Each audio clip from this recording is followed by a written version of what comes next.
সম্মানিত শ্রোতা, আজ আমি কথা বলবো গলার সম্মুখভাবের ফোলা নিয়ে।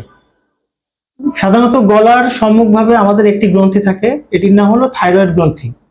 এই থাইরয়েড গ্রন্থির অনেক সময় বড় হয়ে আমাদের শ্বাসনালীকে চাপ দেয় এবং থাইরয়েড গ্রন্থির ফোলা রোগ অনেক কারণে হতে পারে। থাইরয়েড গ্রন্থি বড় হয়ে যাওয়া গয়টার বা গলগণ্ড রোগের কারণে, অথবা বিভিন্ন ধরনের অটো ইমিউন রোগের কারণে, এবং থাইরয়েড ক্যান্সারের কারণেও থাইরয়েড গ্রন্থি বড় হয়ে যেতে পারে। এবং থাইরয়েড গ্রন্থির সমস্যাগুলো দুভাগে ভাগ করি আমরা। একটা হলো থাইরয়েড গ্রন্থি বড় হয়ে যাওয়া, ফুলে ওঠা, যেটা আমরা দেখতে পাই, এবং আরেকটা হলো থাইরয়েড রোগের ফাংশনাল সমস্যা। থাইরয়েড রোগের ফাংশনাল সমস্যা দুটি, একটা হাইপোথাইরয়েড রোগ, একটা হাইপার থাইরয়েড রোগ। এই দুইটি রোগের সমস্যা হলো থাইরয়েড হরমোনের নিঃসরণের মাধ্যমে। থাইরয়েড হরমোন অতিরিক্ত নিঃসরণ হলে এটাকে আমরা হাইপার থাইরয়েড বলি, এবং থাইরয়েড হরমোন কম নিঃসরণ হলে এটাকে হাইপোথাইরয়েড রোগ বলি। থাইরয়েড ফোলা নিয়ে একটি রোগী হাইপার থাইরয়েড নিয়েও আমাদের কাছে আসতে পারে, হাইপোথাইরয়েডের সমস্যা বা উপসর্গ নিয়ে আমাদের কাছে আসতে পারে। সাধারণত হাইপোথাইরয়েড রোগীগুলো একটু মোটা হয়, ওজনে বেশি হয়, এদের পায়খানা কষার সমস্যা থাকে,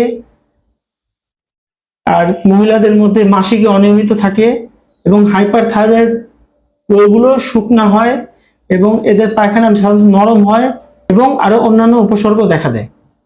থাইরয়েড গ্রন্থি ফুলে গেলে আমাদের কিছু পরীক্ষা নিরীক্ষার মাধ্যমে এই গ্রন্থি ফোলার কারণগুলো আমরা নির্ণয় করতে পারি। সর্বপ্রথম পরীক্ষা হলো thyroid function test, TSH level, FT4 এবং FT3 লেভেল। এই ক্ষেত্রে আমরা ফাংশনাল স্ট্যাটাস বুঝতে পারি রোগীটি হাইপোথাইরয়েড নাকি হাইপারথাইরয়েড, এবং একটি ultrasonogram of the neck, ultrasonogram করে বুঝতে পারি যে থাইরয়েড গ্রন্থিটি কতটুকু বড়, এটা কি গলগণ্ডর জন্য হচ্ছে নাকি থাইরয়েড ক্যান্সার, সেটা আমাদের কিছুটা ধারণা দিতে পারে আল্ট্রাসোনোগ্রাম পরীক্ষা। এবং FNAC সুই দিয়ে পরীক্ষা করার মাধ্যমে আমরা রোগটি একদম সম্পূর্ণভাবে নির্ণয় করতে পারি এবং সেই হিসাবে চিকিৎসা প্রদান করতে পারি।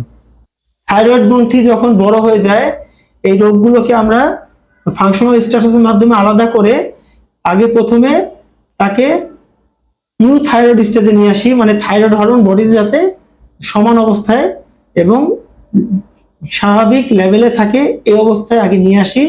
এরপর রোগীর থাইরয়েড গ্রন্থি বড় হওয়ার যে প্রবলেম, সাধারণত শ্বাসনালীতে প্রেসার দেওয়ার কারণে শ্বাস নিতে কষ্ট হওয়া, থাইরয়েড গ্রন্থির পিছনে একটা গুরুত্বপূর্ণ নার্ভ থাকে, এই নার্ভের কারণে আমাদের ভয়েস কন্ট্রোল হয়, অনেক সময় খুব দ্রুত ভয়েস চেঞ্জ হওয়া, এই সমস্যাগুলো দেখা দেয়, তখন আমরা থাইরয়েড অপারেশন করে থাকি।